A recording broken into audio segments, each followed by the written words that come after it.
Anyway, we learned last week the introduction to the book of Joshua is really that we have to go back a little bit to the Torah, and that we have to look at the transition between the death of Moshe and the taking over of Yehoshua. And like I said, there's still one more part of the introduction that I have to give, which is next week. And that part of the introduction, we're going to talk more about Joshua and his skill set in taking over the leadership of the Jewish people. But we saw that we focused on the fact that there was a major shift that took place after the death of Moshe. We know that when Miriam died in the 40th year, so then the water that the Jewish people had been using the entire time in the desert, that water stopped. And that's when Moshe got himself into trouble when he went to the rock, and he was supposed to speak to the rock. Instead of speaking to the rock, he hit the rock, and that was to get the water back. When Aaron died, the clouds of glory were taken away. The clouds of glory were these clouds that protected them on 6 sides. It was like hermetically sealed. They never had to experience the weather of the desert because they were totally protected by these clouds. And that's, in fact, when we go into a sukkah, that's one of the things that we're supposed to be feeling inside of the sukkah and recognizing inside of the sukkah that we're sitting inside of this divine bubble. Those, when Moshe died, and then the mun fell in the merit of Moshe. So when the Aaron and Miriam died, it all came on Moshe's shoulders, and the 3 gifts were there for Moshe. Now Moshe dies, and the gifts are gone. Now there's not going to be any mun, there's no water, and there are no clouds of glory. We also know that they haven't had any bris milah. They had a commandment of bris milah, right? When the Torah was given on Mount Sinai, they were commanded for bris milah. But however, they didn't do bris milah. Now they're coming to the land of Israel. Now they're going to have bris milah. They're going to have reinstitution, and from this point on, it's never going to stop. Is the bris milah? They're also told that when they come into the land, they have to do something that they've never done before. They now have to kisavu el haaretz when you come into the land. So then, unitatem kol eitz machal. Now they're going to have to plant every kind of fruit tree. Now they're going to have to. Every man is going to have to be by his plow and by his grapevine, and everything is going to change in a very dramatic way. And we said that what was happening is that by a child, so you direct the child, and you tell a child what it needs to do, but a child is not really. There's no real covenant with a child. There's no real bris. It's not a 2-way street. I'll give you, you give me, I'll give you, you give me. It's no, this is what you do, and this is the way I'm expecting it from you, and this is what I want you to be. But as that child grows up, then that child has to be brought into the decision-making process. That child has to be taught how to be able to make the right kind of decisions. That child has to be taught how to be able to take responsibility for the things that it does. And therefore, when Moshe died, they are now ready to go into the land of Israel. All of those people that had come out of Mitzrayim were now dead. And it was a new generation, and therefore God was stepping back. And God was stepping back like a parent steps back in order to be able to teach a child independence. And at this point, they were now ready for the bris. They were ready for the bris in an emotional way, and therefore, reflective of that, they were ready for the bris in a physical way. And they were now ready to be adults. They were ready to take responsibility for the relationship that they have with God. Now, we understand that when God pulls back, so by definition, there is room for discovery, and there's room for possibilities. And this is where it gets very important. In other words, that when I am now participating in this, that means that there has to be a possibility for me to be able to make a mistake. There has to be a possibility for me to make a choice, and for me to choose not that it's a good thing, to make a wrong choice, but it's the only way ultimately that I'm going to take responsibility and I'm going to feel a part of this. If I know that there's a downside, if I know that I could lose something, so then I'll be more careful and more precise in the decision-making process.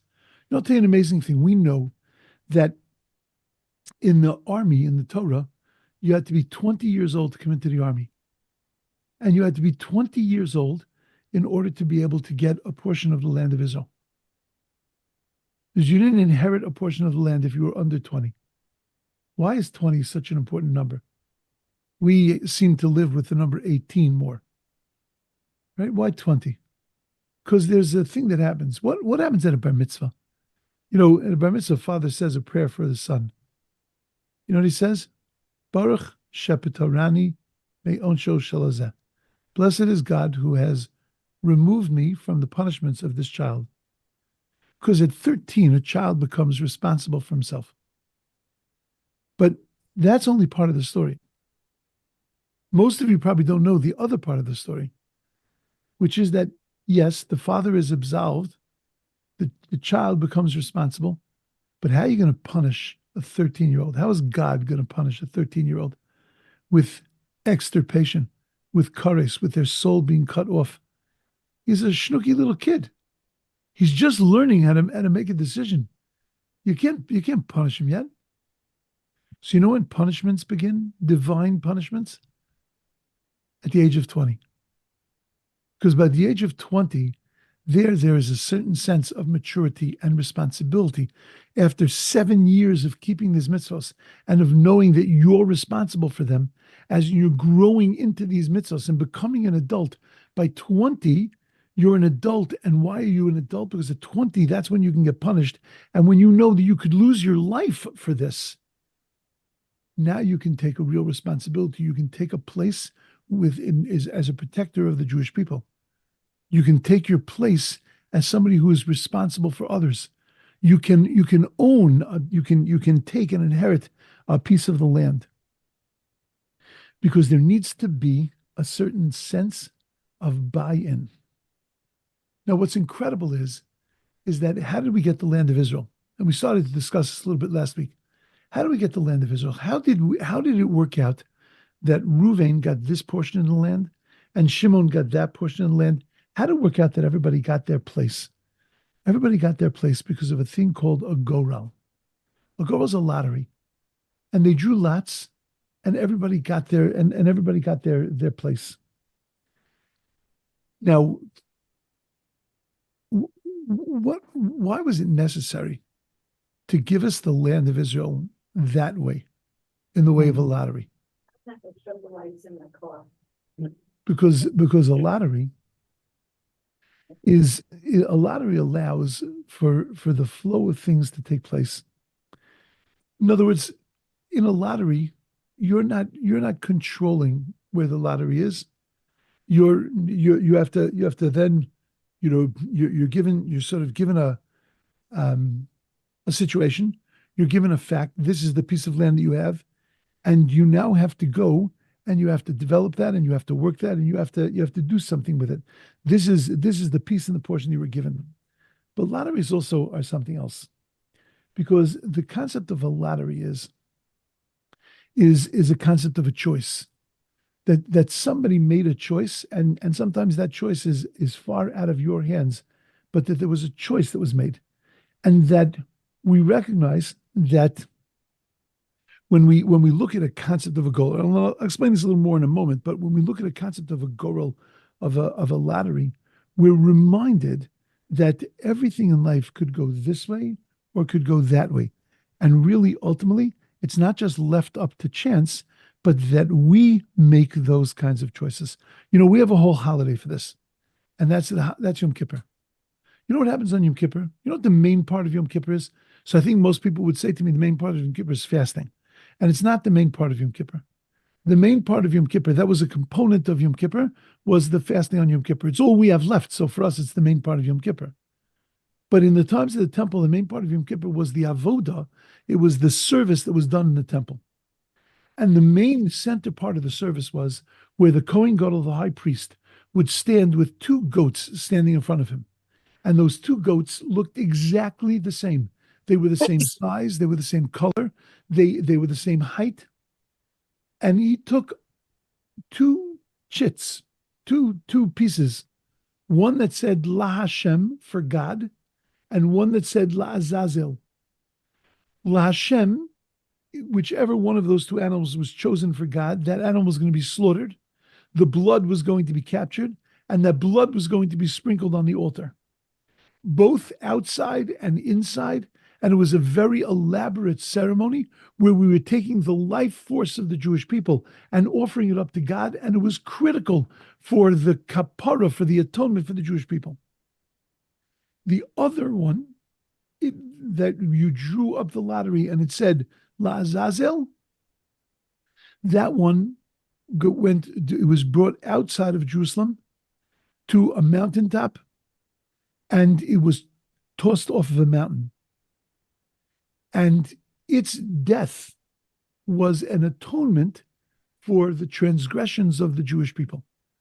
And this was a critical part of the ceremony, part of the things that were done on Yom Kippur. And the whole concept is that it's all about a Goral, that it's all about a choice. And we're standing there, the whole Jewish people are standing there in the Azar, in the courtyard, and we're seeing the Kohen make a choice, and we're reminded that you know why we're in the place that we're in? Because of the choices that we made, and that life is all about choices. And if you make the right choice, it's La Hashem, it goes to God. If you make the wrong choice, it goes La Azazel. It completely unravels, and it's the worst thing that could possibly happen. And we recognize that when you're making choices, there's room for error. But when there's room for error, there's room for forgiveness, there's room for return. I heard somebody once say very beautifully that if there is no room for chance, then you have no chance. Because if you're locked into something, so then you can't go anywhere. I think I did it quickly, but I think we mentioned that there was a concept called Ben Sorer Umora, a rebellious child. A rebellious child, the Torah tells us that he eats too much meat and drinks too much wine. And the Torah says that if the parents come to the court and say to the court, this child was rebellious, this child is eating too much meat, drinking too much wine, 13 years old to 13 years old in 3 months, that's the window. And they come to the court and they say, we can't control him. They give him to the court. And the court takes the child and kills the child. Where do we have that? Anywhere in the Torah, anything that's even remotely similar to that. Our rabbis say that why is it that we kill that child? Because nidon al shum sofo. We look at the end of his life. We look at the trajectory of his life, and we say that this kid is going to cause incredible pain in the world. Because if at 13 years old, if at this window in his life, he's stealing from his parents, and he's eating too much meat and drinking too much wine, if he's out of control, that out of control means that he's in pain. His life is painful for him, and that he's looking for a way to take that pain away. And when you're looking to take pain away, you'll stop at nothing. Our rabbis also say, this never happened. It never will happen. It never can happen. We assume that the reason that it can't happen, first of all, because the Talmud tells us that the mother and father have to both look alike, and they both have to have the same voice. Now, I do know that they say about couples that have been married for a long time, you guys look so similar. Yeah, but people also say that about people's pets, so don't get too excited about that. Yeah, we do start to look like our spouses, but at the end of the day, we don't look the same. But the Talmud says that in order for this to happen, the voice has to be the same. The parents have to be the same. Hey, how are you the same? So we understand that, and we say that that's the reason why it could never happen. Well, if it can never happen, then could you explain to me why does the Torah give me this mitzvah? This is one of the 613 mitzvahs. 613 mitzvahs is one of them. I can't do it. So why are you giving it to me? Why is it in the Torah? Our rabbis say, Drosh, learn about it, the Kabbalah Schar, and you get a lot of reward.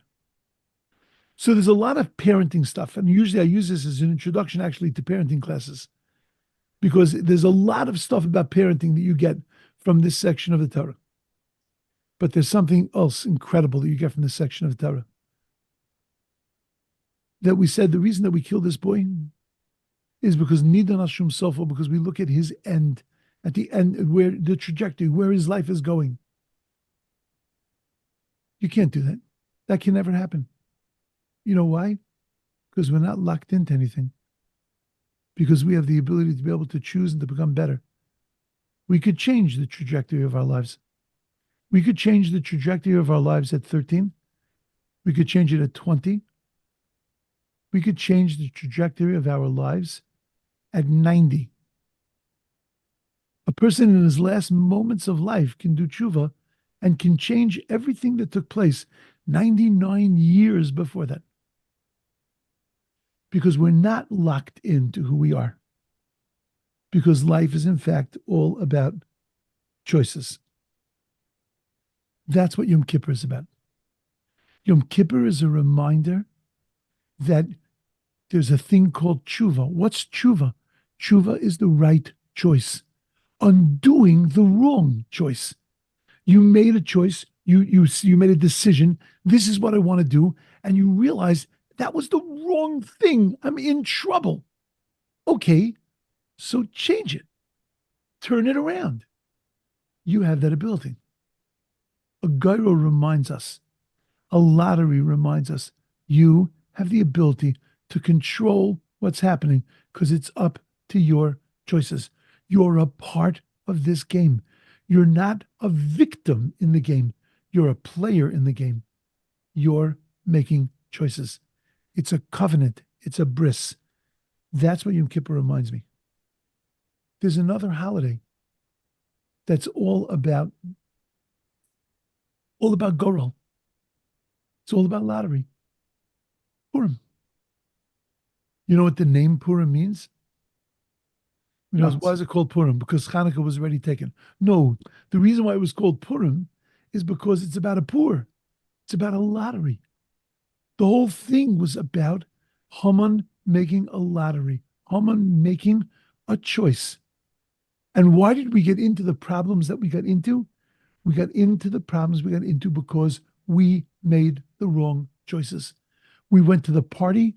We said nothing at the party. Achashverosh came out in the holy garments of the temple. Achashverosh was drunk. It was an orgy, and he was drinking from the vessels that were used inside of the Beis Hamikdash. We were watching Nazi Torahs be made into clothing, and we said nothing. Nothing. Not one Jew said a word. We didn't protest. We did worry about the hashgacha. We wanted to make sure they had a good mashgiach and that the wine was kosher. That we worried about. But other than that, and that's in the Megillah, by the way, Vashtia kados. The shtia was like the rules. In other words, it was 100% kosher. You don't have to worry. This was, boiled wine, and it was with all the chumras and all everything. You don't have to worry. These were the firmest people in the world. But to feel Jewish, to feel anything, they were dead, and they made the wrong choices. And that was the message, that what was going to bring them down? A choice was going to bring them down. The choice of Haman, the Goral, the lottery of Haman. That was what was going to bring them down. It's fascinating that when we write longhand in the Torah, the holiday of Purim, how is it written? The holiday of Yom Kippur? Yom Kippurim. And how do we translate that? The Day of Atonement. Yeah, if you take that ka and translate it as the word like, so you know what Yom Kippur is? It's a Yom Kippurim. It's a day like Purim. How offensive is that? Purim, we fast the whole day. There's a holiness on Purim. We stand in shul, we daven, we reach incredible levels. And Purim is the exact opposite. It's dancing, singing, it's drinking. It's a whole different animal. How could you say that Yom Kippur is a Yom Kippurim? Because exactly what we're meant, the realization that we're meant to come up with on Purim is the realization that we are adults and that we have made the wrong choices and it's time to make the right choices. And that at the end of the day, we live in a covenant with God. We live in a bris, and in a bris, it's a deal, and it's all about us being part of this deal, of us making the right kind of choices.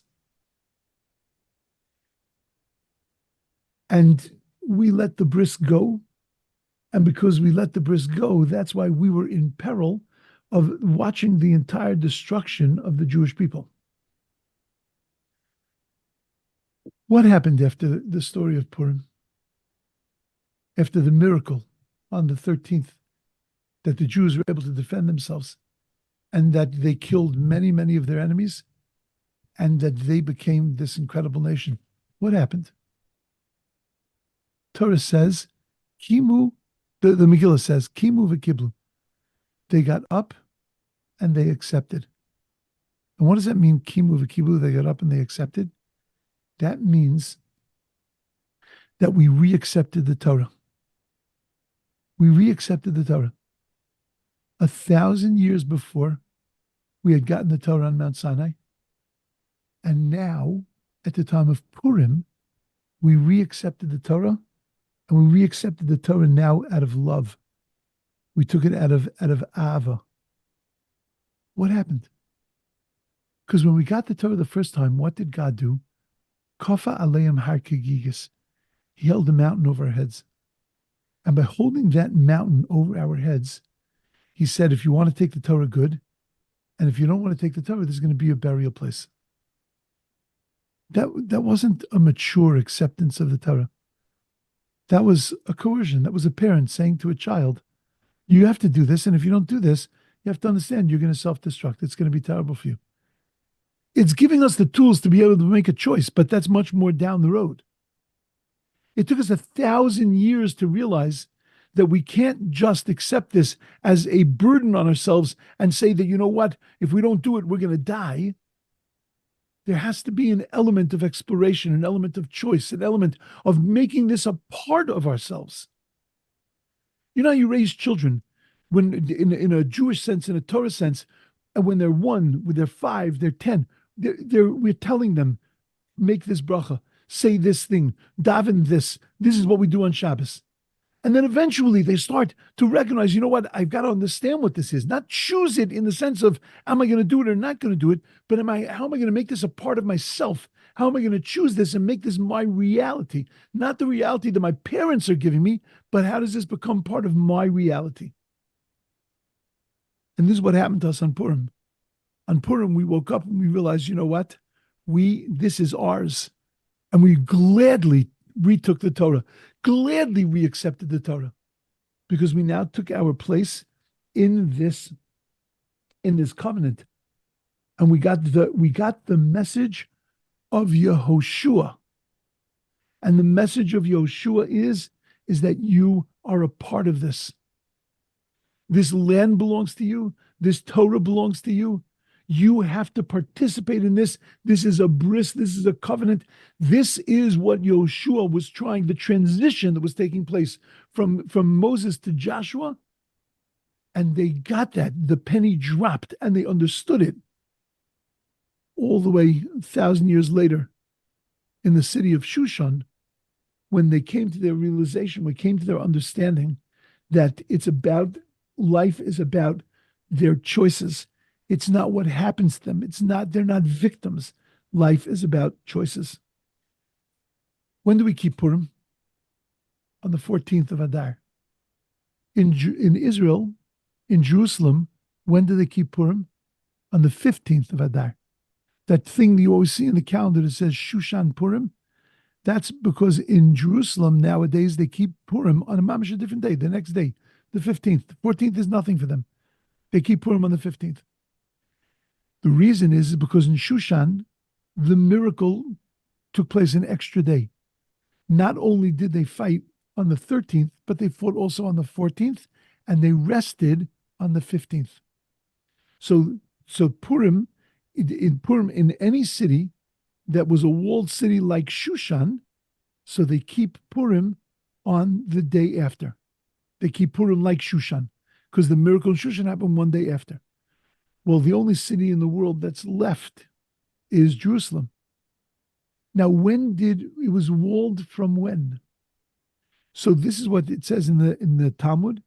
Any city that was walled from the time of Joshua, it was all the way back then when we first came into the land of Israel. Any city that was walled keeps Purim on the 15th. Now that raises a lot of problems because there are certain cities that are no longer walled, but that were walled in the time of Joshua, and there were over the centuries discussions about when to actually keep Purim. Okay, but that's a separate issue. But that the statement that the rabbis make that to decide what is a walled city, we link it back to Joshua. Why are you linking it back to Joshua? Why not link it back just to Jerusalem or link it back to any city that has a wall? Why linking it back to Joshua? Because ultimately this is all about Joshua. Because it's all about what Joshua was trying to teach the people. What he was trying to teach the people is that it's all about the choices that you make, and that's all about being adults. And on Purim, we became adults. And what happens to us on Yom Kippur? On Yom Kippur, we reaffirm our adulthood. That's why it's a Yom Kippurim. It's a day like Purim. Because what is being an adult? Being an adult is being in control. Being an adult is making decisions and realizing that you have an obligation to make decisions. You're not a victim. You can't just let things happen. You have to make them happen. And that's one of the messages of a Goral, of the visual of a lottery, that a decision was made, a choice was made, and that is the message, that one of the messages that we need to get out of Purim, that it's about our choices. And that's how you become an adult. And that is the thing that we need to keep in mind when we learn the book of Joshua. What we're looking at is that we are looking at the emergence of the adulthood of the nascent child of Israel. This young child, this developing child, what we're watching is the transition between being a child and being an adult.